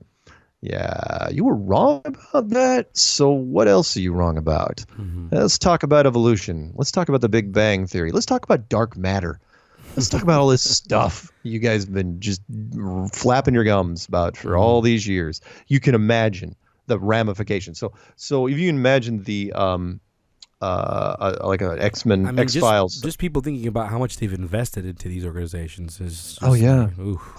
Potentially is so. Those things I just mentioned to you. It's the shortest New World Order meeting ever. It's like because somebody says, well, what's the worst that could happen, Fred? And then Fred rattles off all this stuff and he's going, yeah, we're not going to be telling anybody this until we can figure out some sort of backup plan, some sort of contingency, which is, I think, where they are now, because it was going to come out sooner or later. You were never going to be able to hide this thing forever. The technology was going to catch up, and they did stunt the technology. We still to this day, we do not have the Jetsons technology. Where are flying cars? Where are super high-rise cities? Where's all this stuff? Nobody's got phasers. We've got some cars that with nav system on it, and we can't even do self-driving cars right now. That's never going to happen. That's a whole nother thing. Mostly not. By the way, self-driving cars, a little tangent, not going to happen for a reason that most people miss, which is it's the insurance thing. So that lady gets run over in Phoenix, by that self-driving car. Yeah. Who pays for that exactly? Who pays? Because the driver wasn't driving. So you can't get him. Is the car manufacturer? Is the person that did the nav in the car? Is it the software developers that made the nav for that car?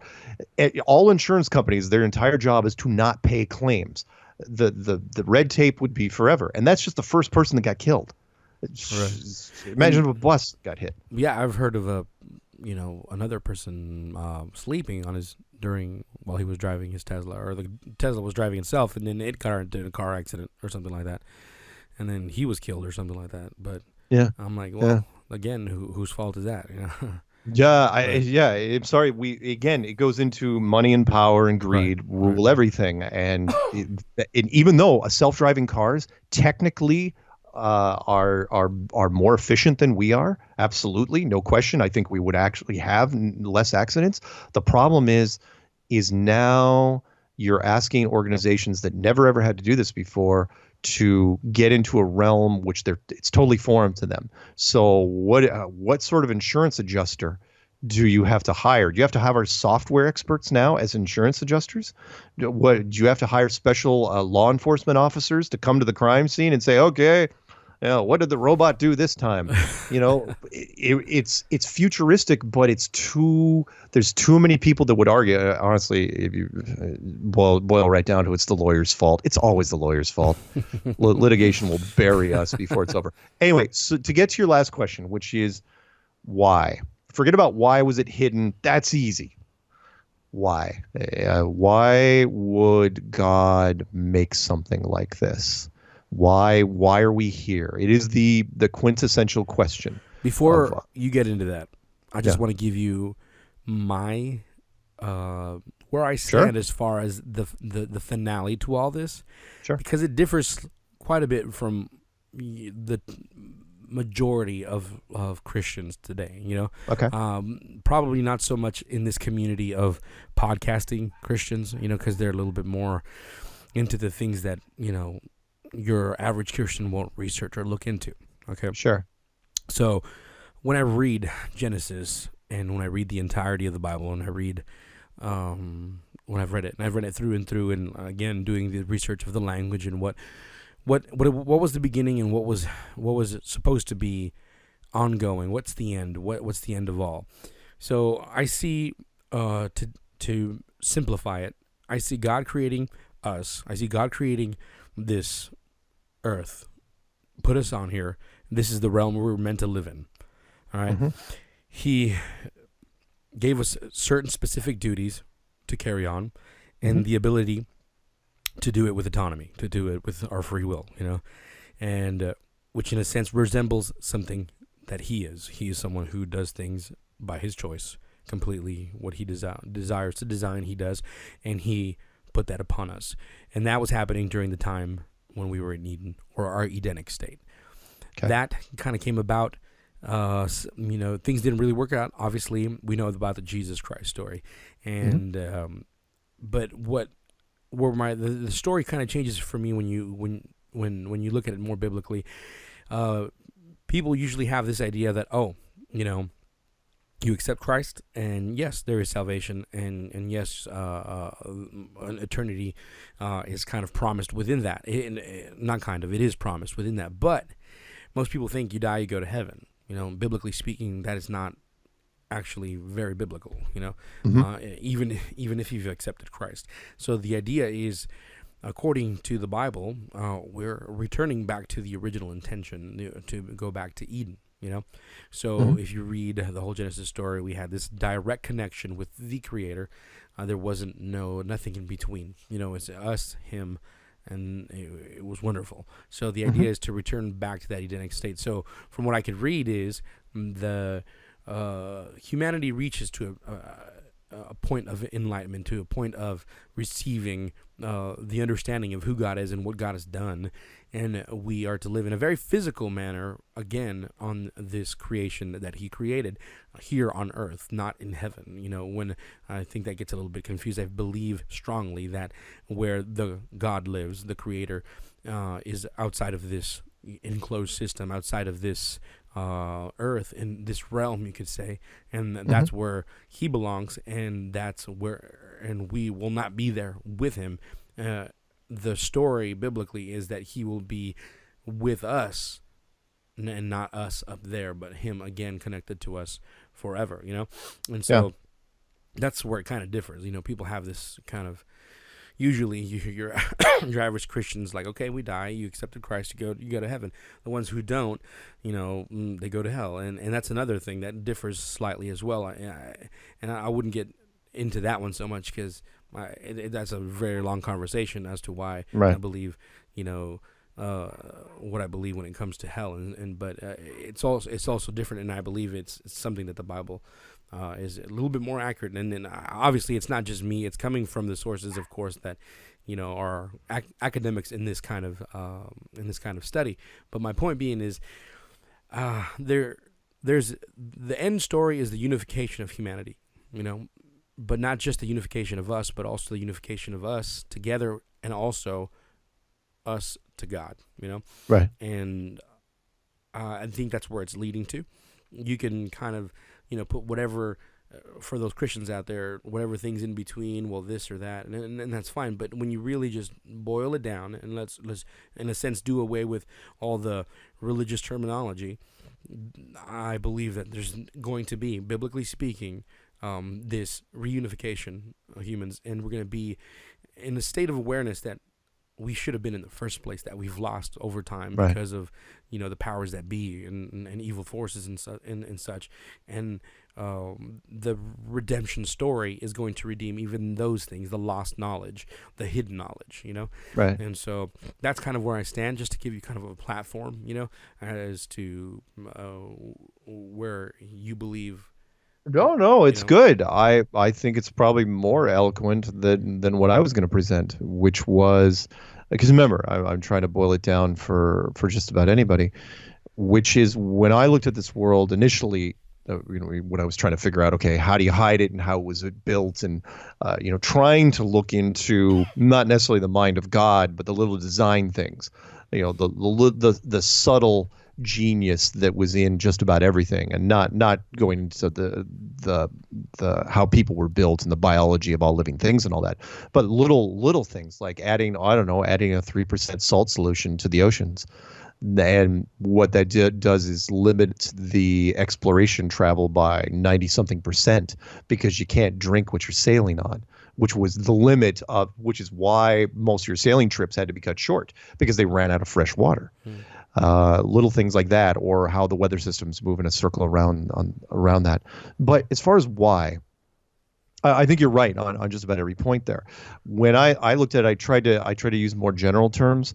So, because the world can only be really one of three things. It can either be entertainment, and I don't think that's it, because if it was, a lot more people would be having a good time. It seems to be very, very conflicted. In fact, most people aren't having a good time. Yeah. They're not having fun at all, as a matter of fact. But at the same time, the second thing would be confinement. If it's a prison, it's an awfully nice prison. There's some really, really cool things here. The natural processes of this world work absolutely flawlessly without us. If you took humans off of this place, it would just run great all the time. And because there's not to steal from the Matrix, but that great line that Agent Smith said, where he said that every other life form on this planet, I know you use the word planet, develops a natural equilibrium with its surrounding environment, and human beings do not. There's the exact opposite. They just consume, and then they spread to another area. But if it's a prison, it doesn't feel like we're being punished necessarily. It doesn't feel like confinement. What it felt like more than anything, the third part, was education, which is kind of felt like a school when I was looking at how it was built. And that is, yeah, sometimes you have a little fun. Most of the time you're doing busy work, but all the time you're being shown things that you're supposed to be learning. And that was it. It's like, look, this is an education process. You're supposed to be learning things. And one of the biggest things you're supposed to be learning is perspective, which is one of the oldest questions of the book, and I don't want to dwell on this too much, is the question that people would ask God if God all of a sudden showed up. And I always disagree with the question, which is, why do you let bad things happen to good people? Mm-hmm. And I have an answer for that. And it's usually from a strategy standpoint, which is, if bad things didn't happen to good people, then no one would be bad. Mm-hmm. Meaning they would see it as an exploit.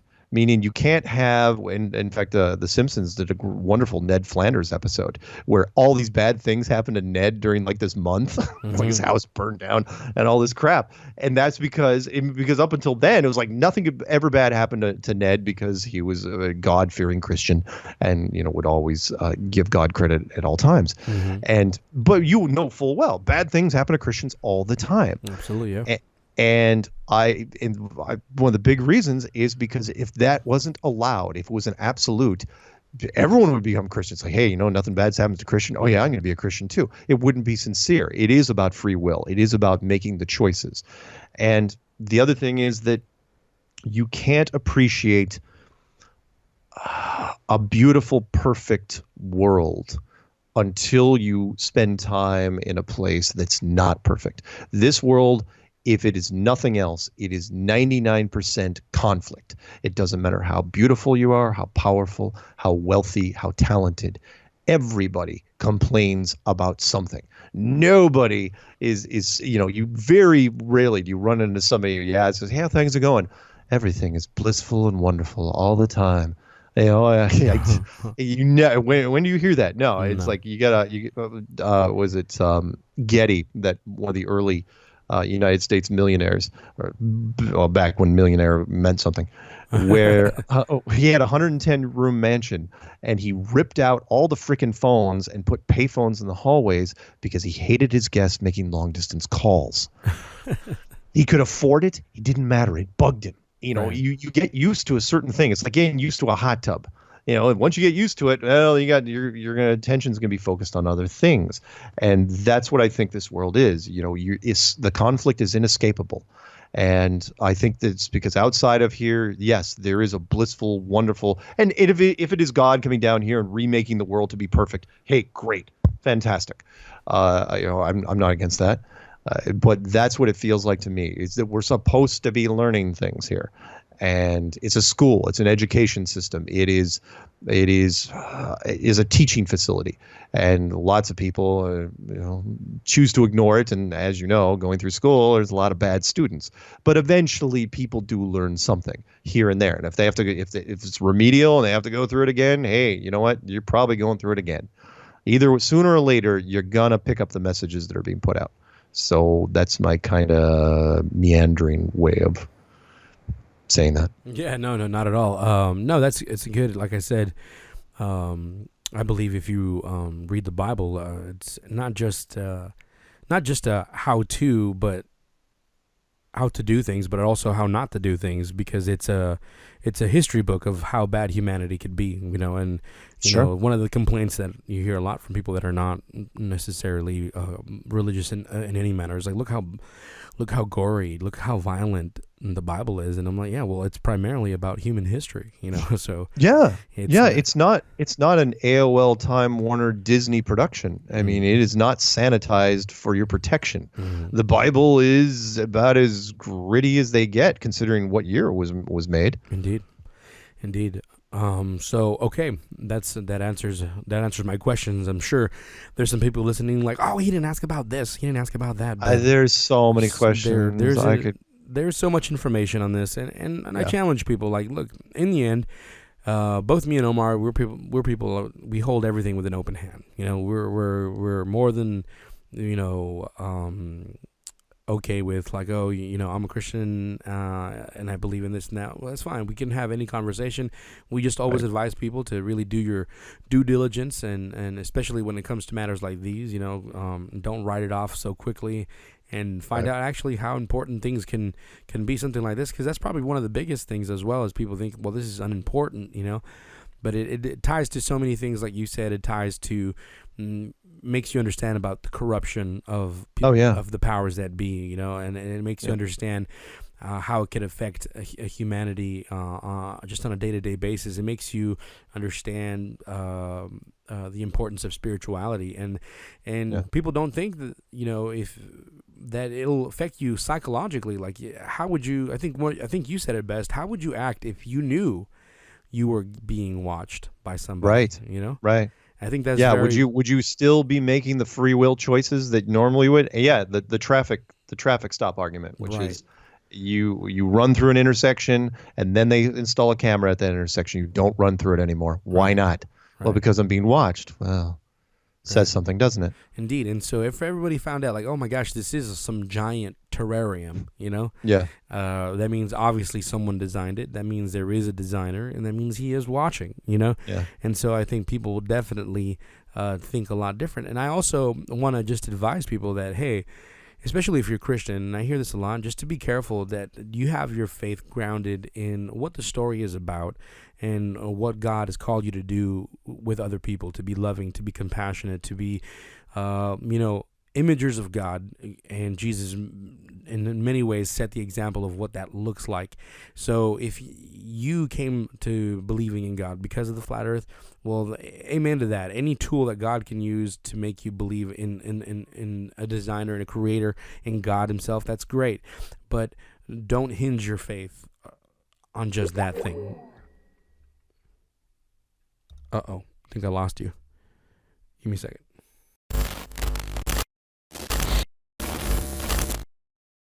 Okay, got you back. Lost you there for a moment, Mark. So I thought that was weird. I'm having some internet issues over here. No worries. But anyways, I think I summed it up pretty well. And so anything you want to just mention or want to just kind of get off your chest that you didn't really bring up and you said, oh, I wish you would have asked about this or something like that? No. I thought they were great questions. What I'd just like to put forward to the listeners is that, look, I'm not here to convince you. I'm not even here to persuade you. I am just putting the seed out there that there's something going on, something new, and yet something very, very old, and it's exciting, and I'm just humbled to be a part of it. And every day I wonder where it's going, but it just keeps getting bigger and bigger and weirder, and very exciting. Right, right. So you mentioned, just to kind of bring this up because it's coming up pretty soon, and you and my friend Nate, who used to be on our show, went with Nat Geo, I believe, right? Yeah, yeah, National Geographic And down to yeah. what were you guys doing? And I believe something else like that is coming up again. Yeah, so we went down to the Salton Sea because there was a little skeptics group down in Los Angeles called the IIG. I think it's the Independent Investigators Group, and they were trying to prove the curvature of the Earth, and so they invited us out to the Salton Sea, and I didn't want to go, but National Geographic was looking for a story, and so long story short, we all got together and we spent some time out there, and the test was horrible. They shot it over a very, very warm body of water, which we don't do anymore. And because of that, the flat Earth community was outraged, and we're going to go back at nighttime and shoot it again on our own terms and show them that the curvature actually isn't there. What they thought was the curvature was merely heat distortion, and we've been doing this test more or less nonstop for 3 years, culminating in a 40-kilometer test out on a lake in Hungary that was sanctioned by the Guinness Book of World Records, and it was a 100-page thing on it, which I'll send to anybody who wants it. It's not exactly like reading, but it showed what we thought. As look, there's no visible curvature anywhere, right. And these guys are going to be doing it this coming Wednesday. Well, that's crazy. That's really cool. I remember. I think Nate has his own YouTube channel, and he posted something that he thought was interesting. I guess they apparently found him when they didn't think. Oh yeah. Again, because it was the first time they've ever done this test, and we've done it many, many times. Right. They forgot that when you're shooting over long distances, you've got to have some sort of landmarks. Otherwise, you're not going to know where your people are. Right. And they were looking in the wrong place, and we came back. And we're looking with our cameras, and we saw the balloons at the beach level, and we said, "Oh no, they're right over there." And they were actually giving us grief, saying it was like, "No, you can't be looking. You can't possibly see the balloons on the beach because they're on the other side of the curve." It's really it's like, because they're right there. So we're not seeing what we're seeing. It's not actually there, and so when you point the cameras where we tell you to point, you didn't see. It was ridiculous. The denial is strong. Yeah, I thought that was interesting. I think Nate was there doing the whole thing with them, and he ended up guiding them to finding them with the camera. Yeah. Without us, the test would have never happened. Yeah, they were surprised, like, oh, he is there, and then. Yeah.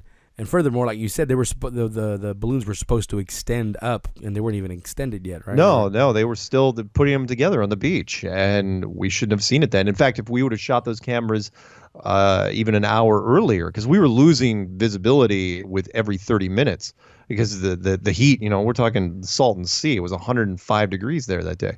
It just keeps getting warmer and warmer. If they would have shot when they were supposed to at 5 a.m, they would have seen it. I mean, I saw the lights. When I got to the beach, I saw the lights on the other buildings 9 miles away. And yet, once the heat got up, we couldn't even see the buildings because, the distortion field just kept getting higher and higher. Right. And I'm pointing this out to National Geographic. I'm going, look, there's a mountain range in the distance. It now looks like it's an island.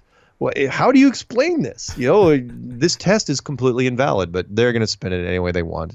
Right. Yeah. Alrighty then. Well, I think we covered, not even close to all the things that we could talk about this subject, but we'll post some links and anything that people want to get a hold of. Anything you have that you want to plug, like what you got going on? Yeah. Just go type in Flat Earth Clues into either Google or YouTube, and you'll find me. My channel's just my name, Mark Sargent. But again, it's about the community. So type in Flat Earth in YouTube and just start going through pages after, there's so much content out there. I envy anyone who's getting into this for the first time because there's just a wall of material you'll have to go through. Right. Yeah, there is definitely. I mean, just from when I started looking into it until now, it's like I don't even have to finish typing it. I just put FL.